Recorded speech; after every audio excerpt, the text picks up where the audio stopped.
I always thought owning a piece of land meant peace. Mornings with coffee in hand, birds singing, the wind rustling through the trees, my little slice of solitude. My neighbors, oh, I had a few, but they were quiet, respectful, and mostly kept to themselves. Life was simple, life was mine. Then one ordinary Tuesday, a letter arrived that would turn my quiet existence upside down. I remember it perfectly. Crisp white envelope, stamped HOA like a tiny, polite battering ram at my door. I tore it open, expecting perhaps a reminder about mowing my lawn or some ridiculous request about painting my mailbox historically accurate. Instead, I read the words and almost choked on my coffee. We are pleased to inform you that the HOA has acquired part of your property and plans to build a large residential development. Please review the attached permits and plans. I blinked, then I blinked again. I checked the return address. No mistake, and I laughed. Oh, did I laugh? 98 homes, I muttered to myself. On my land, did I miss a memo? Did I somehow consent to this in my sleep? Humor aside, a chill ran down my spine. This wasn't just an overzealous neighbor trying to squeeze in a garage or a shed. This was an army of homes, a mini suburb trying to materialize overnight on my property, and apparently, according to the letter, I had given implicit consent. I grabbed my keys, threw on a jacket, and drove out to the property. Usually this drive was calming, winding roads, trees arching overhead, a view of the distant hills that made me feel like I owned the world. Today it felt like I was approaching a war zone. And then I saw it. Construction crews, bright orange vests, trucks that made my old pickup look like a toy, and machinery digging into the earth where my wildflower meadow had been just last week. Surveyors were measuring, marking, snapping chalk lines across the dirt like it was some sort of ritual. I parked my car and walked closer. One of the workers glanced at me, smiled, and said, "Morning, we're just getting started." Getting started, I asked, trying to keep my voice casual, though it trembled with disbelief. On my land. The smile faltered. "Oh, well, we have the permits and everything." Permits, of course. That word alone made my stomach churn. I wasn't about to let 98 houses just pop up overnight because someone had permits. I knew permits could be messy, incomplete, or flat-out invalid if you dug deep enough, and trust me, I dug deep. I spent the rest of the day packing my land, taking photos, and muttering to myself, "Is this real life? Did I miss a meeting? Are there secret votes I didn't know about?" Every detail I saw, the way the trees were being cut, the lines drawn on the dirt, the equipment parked in perfect alignment, it screamed arrogance. They thought they could just bulldoze their way onto my land and no one would stop them. But I wasn't about to be intimidated, not even a little. By evening, I sat in my car at the edge of my property, watching the crews leave for the day. I sipped my now cold coffee, the steam long gone, and a slow, almost evil smile spread across my face. They didn't realize it yet, but stepping onto my land without permission was a mistake. A huge mistake, and every mistake has consequences. I didn't yet know all the details of the trap I was about to set, but I knew one thing. They had just waltzed straight into my world, and worlds like mine are not to be trifled with. And with that thought, I finally drove home, already plotting my first moves. Little did they know, the quiet landowner they ignored was about to become their worst nightmare. I thought seeing a few surveyors would be shocking. I wasn't prepared for the full-blown invasion.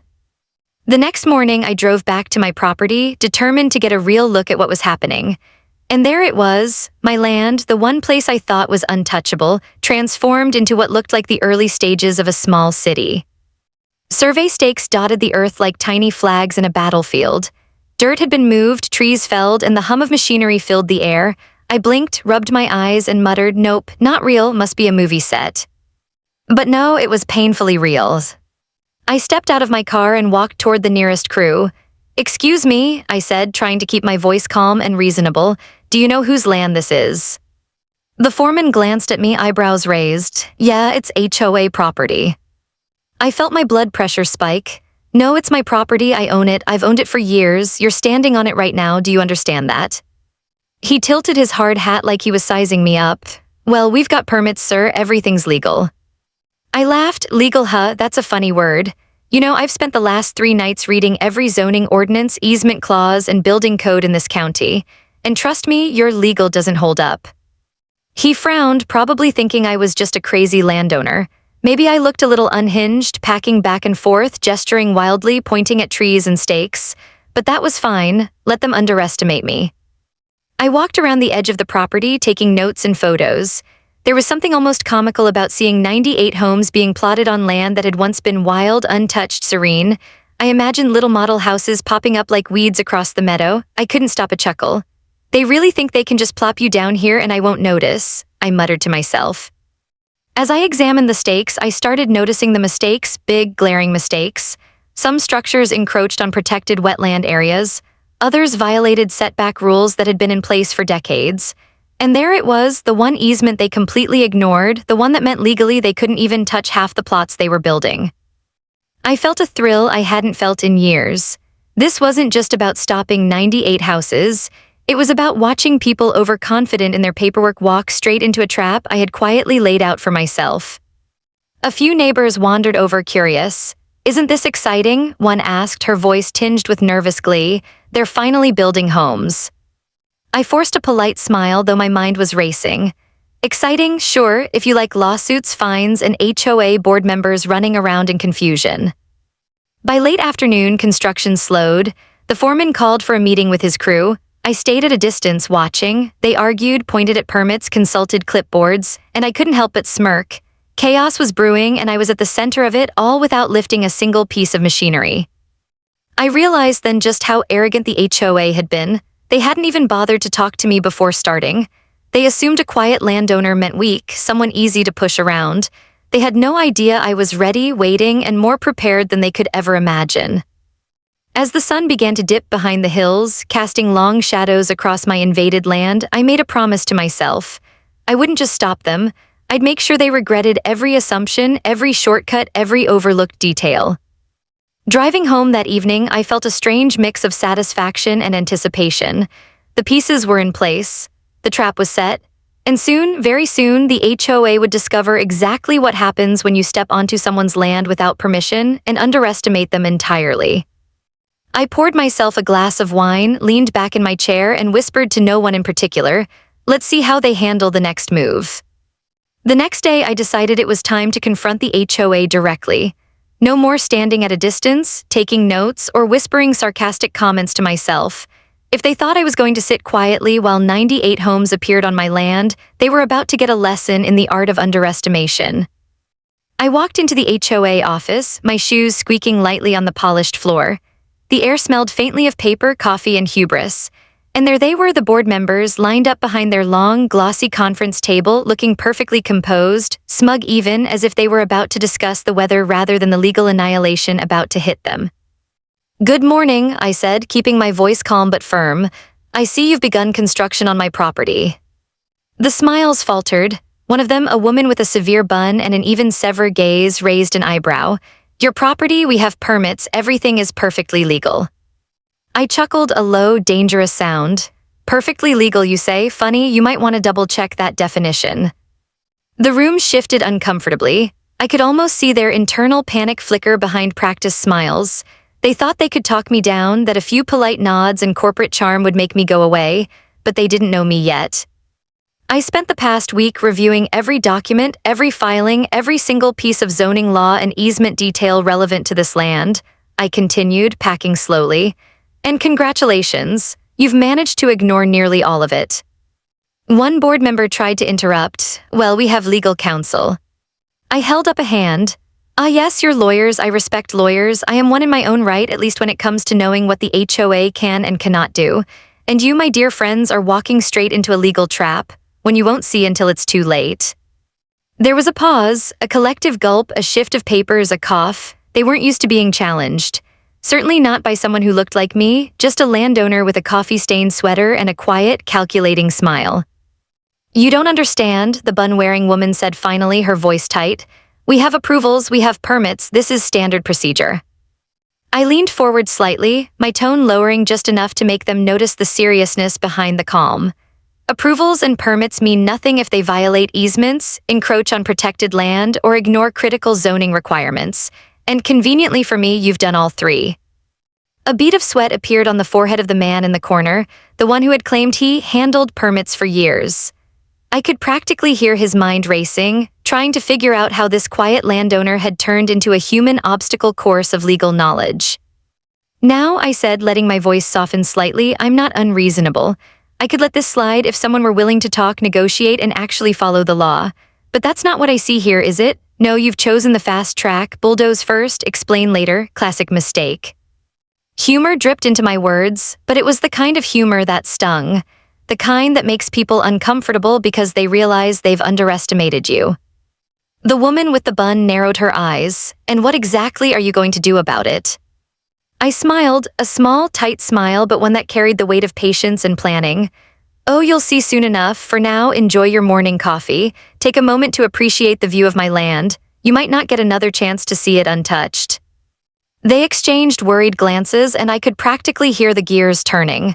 They knew deep down that this wasn't going to end well for them. I left the office that day with a quiet satisfaction. No shouting, no threats, just the calm assertion of knowledge and authority.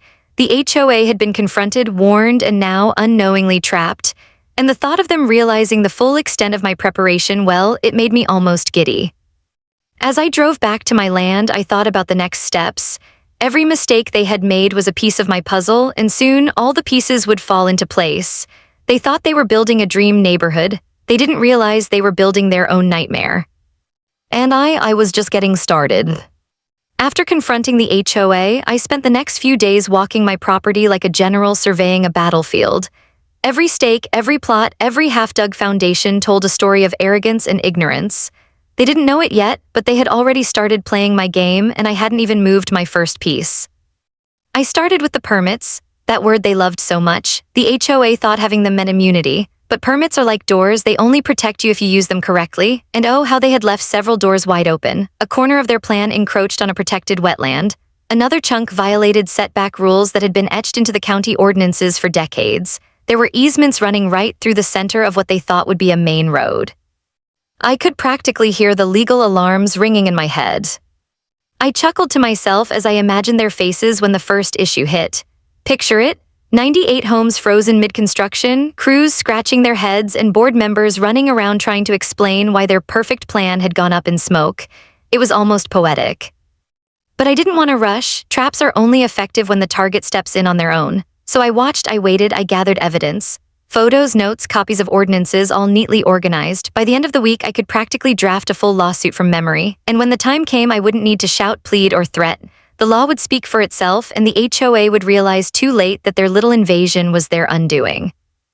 Meanwhile, the construction crews kept moving, oblivious to the storm building around them.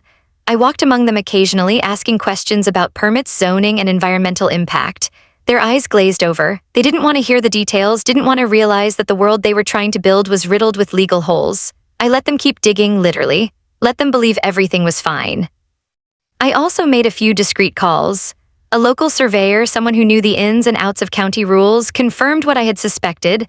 The HOA had ignored critical restrictions. I smiled at the news. Confirmation always feels good, especially when you know it's about to be used in the most satisfying way possible. At night, I'd sit on my porch, glass of wine in hand, thinking through the next steps. I imagined the HOA board sitting in their office, realizing that their dream neighborhood was actually a nightmare waiting to happen. I imagined the panic, the scrambling, the futile attempts to undo what they had started. The thought made me almost giddy. But here's the thing, patience is key. If I moved too early, they might have found a way around it. I needed them fully committed. I needed every mistake, every oversight, every rushed assumption to be baked into their plan. Only then would the trap be perfect. I even left little hints for them, subtle reminders that I was paying attention. A casual question to a construction foreman about a permit, a friendly chat with a surveyor about setbacks. Nothing confrontational, just enough to plant doubt. They might have thought I was naive or polite, but really I was a spider watching the flies buzz around its web. By the end of the week, the stage was set. All the pieces were in place. Their errors were documented. The permits were flawed, the easements ignored, and the wetland, oh, the wetland, that alone could stop half the project cold. I leaned back in my chair, looking at the dark silhouette of my land under the evening sky. Tomorrow, I whispered, they step straight into it, and there's nothing they can do to get out. It felt good, the sense of control, the knowledge that a slow, quiet landowner could outmaneuver a powerful HOA. Most people underestimate patience, preparation, and attention to detail. But I knew better. I'd spent years cultivating them, and now they would pay off. Little did the HOA know, their legal construction spree was about to collapse under the weight of the very rules they thought they had conquered, and I was about to enjoy every moment of watching it unfold. The next morning, I drove up to my property, expecting maybe a few crews setting up, a bit of noise, but nothing prepared me for the scene that greeted me. The construction site was eerily quiet. Equipment stood idle, the hum of machinery replaced by a strange stillness that almost made the land feel victorious. Crews were gathered in clusters, whispering to each other, flipping through papers, looking lost. Even from a distance, I could see the tension on their faces. Something was wrong, very wrong. I parked my car and walked closer. One of the foremen, a burly man with a stained hard hat, spotted me and waved vaguely. Morning," he said, voice uncertain. "Morning," I replied innocently, "everything all right here." He hesitated, then muttered, "Well, some permits, paperwork issues." Music to my ears. I didn't even have to intervene. The legal trap I had meticulously prepared, the overlooked easements, the wetland violations, the misfiled zoning permits had already started to bite, and I hadn't even lifted a finger this morning. I strolled among the frozen construction, nodding occasionally, pretending to admire their work. "Nice foundation," I said aloud. "Shame about the setback violations, though. That's tricky, isn't it?" Heads turned, papers were consulted, phones were pulled out, the foreman came over, voice trembling slightly. "Sir, you've seen the permits." "I've studied them," I said, leaning casually against a post. "Very interesting. Did you know that half your plots are actually in violation of the local easement laws?" He paled, others overheard. I could see the whispers ripple through the crews. Panic was starting to spread, subtle but undeniable. I walked to one corner of the property where a partially dug road ran straight through a protected wetland. A surveyor had paused mid-measurement, looking around nervously. "This can't be right," he murmured. I smiled, inwardly savoring the moment. "Oh, it's right," I said quietly. "Legally speaking, it's very, very wrong, and unfortunately for everyone, that little detail stops a lot of your work today." By late morning, it was chaos, but the kind of chaos that doesn't involve shouting or threats, just subtle, creeping panic. Boards of paper were checked, permits scrutinized, crews sent back to offices to clarify details. I watched from a distance, feeling like a conductor as the orchestra of confusion played out perfectly. Neighbors wandered over, curious. "What's going on?" one asked, pointing at the halted construction. I shrugged innocently. "Looks like paperwork issues. The HOA might have jumped the gun." Inside, I could almost hear the board members fumbling. Their overconfidence had led them here, and now they were learning, slowly, painfully, that arrogance doesn't protect you from the law. I walked to the center of the lot and glanced at the stakes marking where homes were supposed to rise. In my mind, each one represented a domino, and the first one had already fallen. The rest would follow soon enough. And the best part, they didn't even realize that the trap was sprung. I chuckled quietly, imagining their phone calls back to headquarters. Yes, hello, we have a problem. No, it's not the weather, the landowner." The humor of it almost made me lean against a fence and laugh out loud. Almost, I restrained myself. There was still work to do, and patience, as I had learned, is an art. By sunset, the crews were leaving, the site deserted, but the tension lingered like smoke, curling over the half-built foundations. The HOA would wake up tomorrow to an even bigger problem, one that I had carefully nurtured with weeks of preparation. Driving home that evening, I sipped my coffee, now cold, and smiled. They thought they were building homes. They didn't realize they were building their own disaster. And I was just the quiet landowner in the background, letting the pieces fall exactly where I wanted them. Little did they know, the first domino had fallen, and the rest were about to follow. By the time I got the news, I knew it was coming. The HOA wasn't going to sit quietly while 98 homes froze mid-construction like statues in a concrete garden. No, they were angry, panicked, and now they were striking back. The first salvo arrived as a stack of envelopes on my porch, each stamped with urgent legal markings. Cease and desist orders, threats of lawsuits, formal complaints, an entire bureaucratic artillery targeting me. I picked up the first envelope, smiled, and muttered, "Adorable." Inside, they demanded that I allow construction to continue immediately, citing permits, approvals, and legal precedent. I laughed so hard I nearly spilled my coffee. Legal precedent? They clearly hadn't read the small print, or maybe they had and had hoped I wouldn't. Cute. I spent the morning going through each letter, annotating them, cross-referencing with zoning codes, easements, and environmental restrictions. Each letter, each threat was a perfect showcase of their ignorance. It was almost impressive how many mistakes an HOA could cram into a few pages. Almost. Then came the calls, phone after phone, from lawyers, board members, even one frantic foreman who sounded like he'd lost sleep for a week. "Please, you have to let us build," he begged. "The permits, our approval, everything." I listened politely, smiling on the outside, while inside I was quietly amused. You do realize, I said, my voice calm and measured, that your permits are invalid on multiple counts and your approval processes are legally flawed. Silence, a click, a stunned pause. Yes, exactly the reaction I wanted. Next, they tried public pressure. A few local newspapers picked up on the controversy, spinning it as angry landowner halts development. I read the articles with a mix of horror and delight. Horror because they misrepresented the facts. Delight because the HOA looked like a clown car spilling out lies and panic into the world. I knew the media strategy was desperate. When people don't have the law on their side, they try to win hearts instead. Cute, really? I wasn't worried. People could see the absurdity of 98 houses trying to bulldoze onto a single owner's land without permission. By midweek, the board tried escalation. They showed up at my driveway, arguing, gesturing, waving legal papers like wands they hoped would magically make the problem disappear. I stepped outside to greet them, sipping my coffee, and said, "Oh, hello, come to discuss the construction."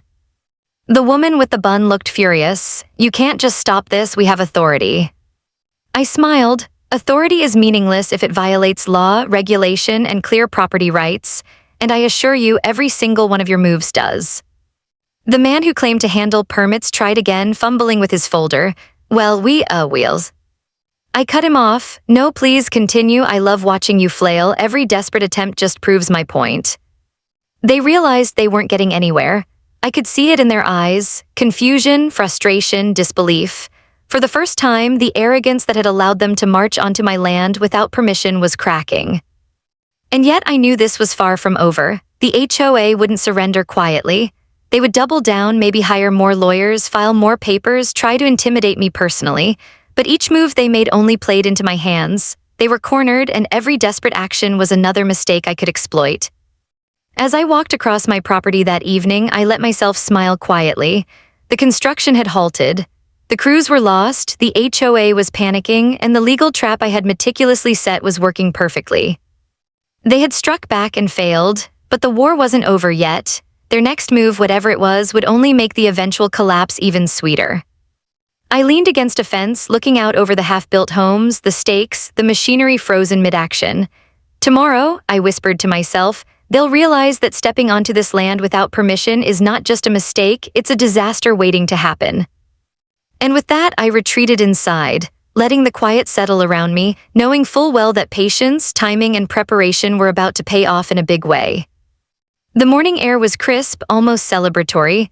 I stood at the edge of my property, coffee in hand, and watched the unfolding chaos with a sense of quiet satisfaction. The HOA thought they were still in control. They were, not even close. By now, the dominoes were perfectly aligned. The misfiled permits, the ignored easements, the wetland violations, they were all ready to topple, and today the first wave hit. A city inspector arrived unannounced, clipboard in hand, and immediately halted half the construction. "These permits don't comply with county regulations," he said, shaking his head.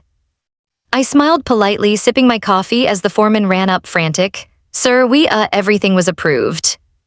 "Apparently not," I said lightly, letting my calm tone sting more than any argument could. "The approvals were incomplete, oversights, easy mistakes. Happens to the best of us, I suppose." I could see panic spreading through the crews like wildfire. Board members arrived shortly after, shouting, gesturing, waving their legal documents like shields. But documents are meaningless when the law itself points out your errors. And oh, the law had been pointing, all along. One of the board members, red-faced and trembling, tried to argue with the inspector. "These are legal permits, they were filed correctly." The inspector shook his head, his pen tapping rhythmically on the clipboard. "You're in violation of multiple ordinances. Construction must stop immediately until corrected." I leaned casually against a fence post, enjoying the spectacle. Watching the board members scramble, their carefully constructed facade of authority crumbling in real time, was more satisfying than I could describe. Their arrogance, their overconfidence, all undone by their own oversight. A crew member muttered something about the wetland, and I could see the realization hit the HOA board like a cold gust of wind. Eyes widened, mouths opened, but no words came. The trap had snapped shut. And I didn't even have to say a thing. Sometimes the best victory is silence. One of the board members approached me, voice quivering. You knew." I smiled just enough to be polite but not reassuring. "Knew what?" I asked innocently. That a quiet landowner pays attention to zoning, permits, and easements? Surely not, that would be impossible to imagine. They sputtered. I could almost hear their brains working frantically, trying to find a loophole, a mistake, anything that could save their sinking ship. But the truth was undeniable. They had walked into a perfectly set trap, and every step they had taken only tightened the noose. I walked slowly through the site, nodding at the frozen construction. "Beautiful work," I said casually. "Shame it can't continue." The crews muttered among themselves. Some stared at me with suspicion. Some realized too late that I was the quiet force behind all this. And the HOA, they looked like deer caught in headlights, the realization of their total miscalculations slowly sinking in. I took a deep breath and let the moment linger. Years of patience, planning, and preparation had led to this point, and here it was, the perfect, satisfying collapse of their overconfidence. By afternoon, lawyers arrived, phones were ringing, and board members were on every conference call imaginable, trying desperately to find a way out. But the more they struggled, the tighter the trap held. Every frantic attempt to fix things only reinforced my position. Every misstep was another nail in their metaphorical coffin. I stood at the edge of my land as the sun began to dip, casting long shadows across the half-built foundations. 98 homes frozen in place, 98 mistakes fully exposed, and 98 lessons learned by them, not me. I chuckled quietly to myself. They had underestimated one thing, a patient landowner who knew their rights, and now they were paying for it in full. As I sipped the last of my coffee, I whispered to no one in particular, "Sometimes the quiet ones are the deadliest. Welcome to your reality." The trap had sprung, and from here all that remained was to watch the consequences unfold. The chaos had settled, the crews had packed up, construction halted indefinitely, and the HOA board members were scattered across phone calls and meetings, trying desperately to salvage their reputations and their permits. And me, I finally allowed myself to breathe. Sitting on my porch looking out at my land, I felt a rare sense of satisfaction. The sun reflected off the half-built foundations, half frozen in mid-construction like monuments to their overconfidence. For weeks I had planned, observed, and waited, and now all of it had come to fruition. Every misstep they had taken, every shortcut they had assumed they could get away with, had turned against them. It was almost surreal. Neighbors came by, whispering in awe about the situation. Some were supportive, some amused, some confused, but I paid them little attention. This wasn't about public opinion. This was about justice, or more accurately, the perfect execution of a legal trap. The board tried one last maneuver. An emergency meeting at the county office, a desperate attempt to plead, negotiate, or intimidate their way out. I didn't attend, I didn't have to, they were already defeated. Every permit, every violation, every ignored easement was documented, ready for the courts if needed. But I had a feeling they'd realize something important without a single lawsuit. Arrogance doesn't protect you from knowledge, patience, or preparation. I poured myself a glass of wine and leaned back in my chair. The quiet of my land had returned, the wind rustling the trees, birds hopping from branch to branch. It felt like reclaiming a sanctuary that had been threatened and proven its resilience, and in a way it was. I thought back to the first letter from the HOA, the one that had set this chain of events in motion. I remembered laughing, thinking it was a mistake, maybe even a prank. I had no idea how serious it would get, how much strategy and patience would be required. But in hindsight, I appreciated every frustrating, exhilarating moment. Every day had built toward this, toward watching a giant overreach crumble under the weight of its own ignorance. A friend called that evening. "I saw the news," they said, voice full of disbelief. You stopped 98 homes on your land." I smiled, sipping my wine. Stopped, more like redirected reality. They didn't understand the rules, they didn't check properly, and well, I did. There was silence on the other end, then a laugh. "I mean, how do you even? That's insane." "Patience, planning, and a little bit of quiet cunning," I replied. "Sometimes the best defense is simply knowing the law and watching people overconfidently ignore it." As the sun dipped below the horizon, casting golden light across my land, I reflected on what had happened. The HOA had underestimated me. They had assumed quiet meant weak, ignorance meant compliance, and arrogance meant victory. They were wrong. Every assumption, every miscalculation had been their undoing. And while I had won, the victory wasn't just about halting construction or teaching a lesson. It was about proving to myself and maybe to others that knowledge and patience matter, that careful planning beats brute force, that a single landowner armed with determination and understanding can protect what's theirs even against a seemingly unstoppable organization. I leaned back, feeling the evening breeze on my face. My land was safe, my peace restored, and the HOA had learned a lesson they would never forget. I smiled quietly, sipping the last of my wine. Sometimes justice doesn't roar. Sometimes it whispers through patience, observation, and quiet mastery of the rules. And sometimes it tastes as sweet as a victory finally realized. The land was mine again, the 98 homes, frozen in time, and me, I was ready to enjoy my sanctuary finally completely peacefully. Welcome back, I whispered to the trees, the wind, the quiet. This land is ours. Every HOA has a story on HOA Headaches. You'll hear the ones they tried to bury. Subscribe today.